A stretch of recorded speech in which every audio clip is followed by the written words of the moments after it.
হুজুর বললেন, কি করবে তুমি?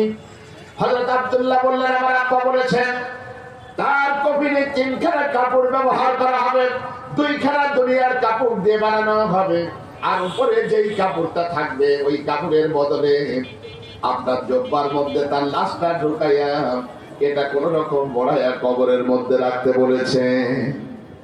আপনাকে জব্বা দিতে বলেছেন। বিশ্বের এই শ্রেষ্ঠ মানুষটি তার রাজনৈতিক সবথেকে বড় শত্রু এটা চিন্তা করে নাই, তিনি তাকে গালি দিয়েছেন, হায়না পশু বলেছেন মুহাম্মদ সাল্লাল্লাহু আলাইহি ওয়াসাল্লামকে।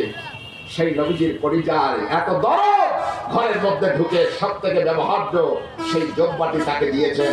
হুজুরের জাসাদ মোবারক থেকে সর্বক্ষণিক আপনার মেশকম্বরের ঘাম বের হতো, বলুন না সুবহানাল্লাহ। জামা দিয়ে দিয়েছেন, জামাটা ধরে আব্দুল্লাহ মুখের মধ্যে দিয়ে চুমু দেয়, চোখের মধ্যে চুমু দেয়, চোখের মধ্যে লাগায় বলে, আকরামাকাল্লাহ